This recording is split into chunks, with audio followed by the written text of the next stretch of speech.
Uy! Ma'am! Ay! Sorry, sir! Matuto po tayong kumatok sa pintuan, ha? Hindi ko po sinasadya. Maglilinis lang po sana ako, eh. Paano po kung sa ibang guest po ninyo mangyari to? Tapos hindi nyo po alam kung anong ginagawa nila. Oh, basta, ma'am. Matuto po tayong kumatok, ha? Pasensya na din po. Lumabas na kasi ako saglit, eh. Nakalimutan ko pong ilak. Pasensya na po talaga. Wala po yun. Sige, ma'am. Palinis na po dito. Yung CR po pala, ma'am. Medyo barado yung CR, eh. Salamat po. Ayusin ko po yung CR ninyo. Pasensya na po, ah. Wala yun, ma'am. Oh, late na ako. Ma'am, pasensya na po, ah. Bukas naman yung pinto doon, tsaka medyo madumi lang yung higaan. Pakilinis na lang po. Anong oras na rin po kasi? Nagmamadali na po ako para sa trabaho. Alam niyo naman, may buhay pamilya.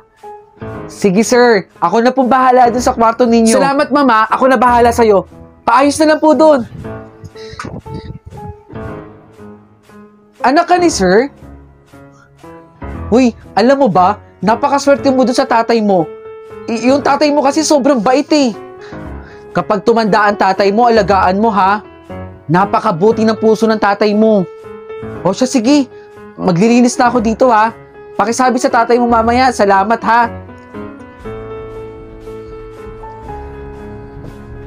Ay, grabe ang pagod sa office. Hi, sir. Alam niyo, sir, ipahinga niyo na po yan. Nalinis niyo po ba yung kwarto ko doon? Opo naman, sir. 100%. Pasensya na po, ah. Sobrang dumi doon. Tsaka, salamat na rin po. Naku, sir. Wala pong problema. Dahil trabaho po namin yun. Napakaswerte ng anak ninyo sa inyo. Yung anak ko po, sobrang bait po nun. Maasahan sa lahat ng bagay yun. At saka, masunurin. Kaya nga lagi may reward sa akin yun, eh. Ay, ma'am. Sa'yo na lang, oh.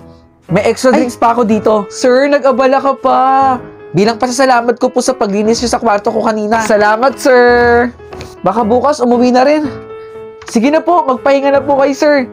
Sige po, magpapahinga na po ako. Grabe ang pagod. Uy, sir, uwi na po kayo? Opo, ma'am. Uwi na po ako pagkatapos ng 3 araw na pag-stay ko dito sa hotel. Ang bilis naman po. Kaya lang naman po ako nag-stay dito dahil dinestino po ako dito.